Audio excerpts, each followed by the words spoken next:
I want to crack the code of Pi Network. So I brought on the co-founders here, Chang Dao of Dr. Chang Dao and Dr. Nicolas Dr of Pi Network. Welcome to the Crypto 101 podcast, and thank you for joining us.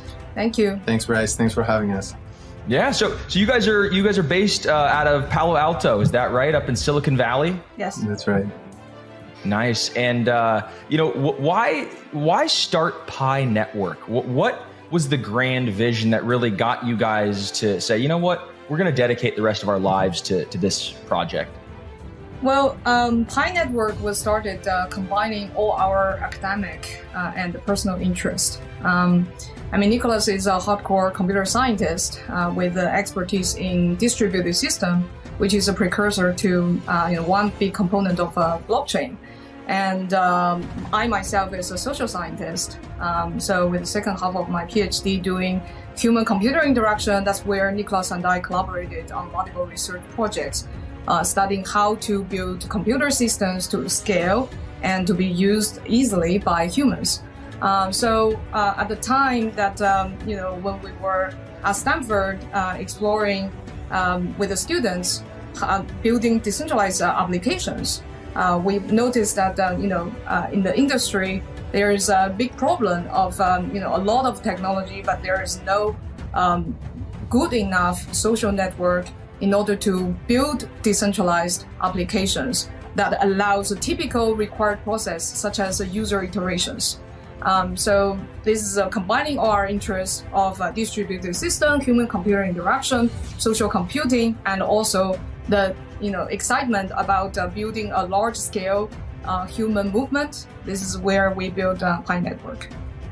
So is Pi Network like it's a digital currency, but it's also a social network, if you will, and so people could interact. Could you kind of walk us through, if somebody were to download the Pi Network application, what would they be expecting? So it's a digital currency in the sense that you can mine it, and you can mine it on the mobile phone directly. As part of the mining process, you contribute to the consensus algorithm. And it is also the entry point to the Pi ecosystem, where you can see and use different Pi utilities.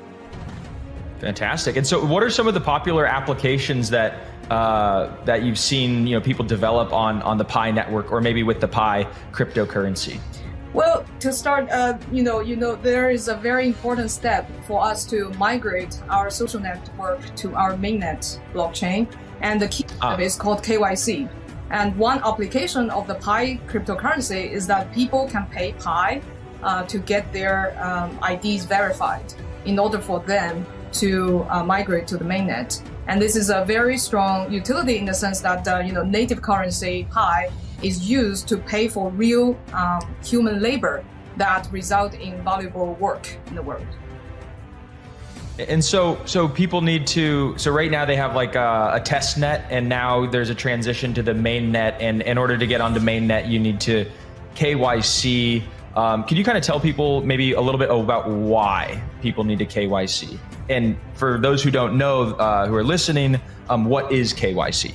Okay, so KYC is generally known as a know your customer process, and a lot of traditional businesses require KYC to for compliance reasons, to know your customer, to know who you are providing the service to, especially financial related services, generally is required.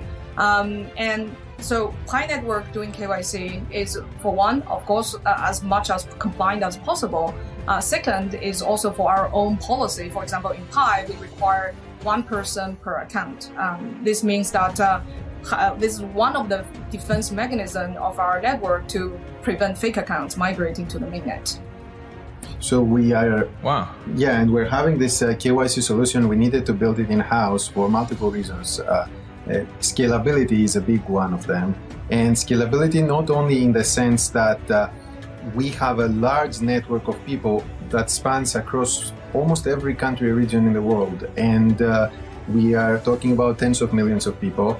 And we couldn't find any KYC solution out there that could have solutions for every single country's IDs. Number one, about scalability, but also number two of scalability is that there is no currently KYC still requires some human intervention. So there is a lot of machine learning and AI algorithms that are helping with liveness detection and with identification of the IDs and understanding what's on the ID documents, but it still needs some human support. So any KYC solution we talk to could only scale to thousands of KYCs per day, like small amount of KYC per day. But in our case, with such a vast network, which we are preparing for the next billion users, it couldn't scale with just the thousands per day. So, for example, we did our first million KYCs in a single month. So that wouldn't be possible. And there were almost 500,000 people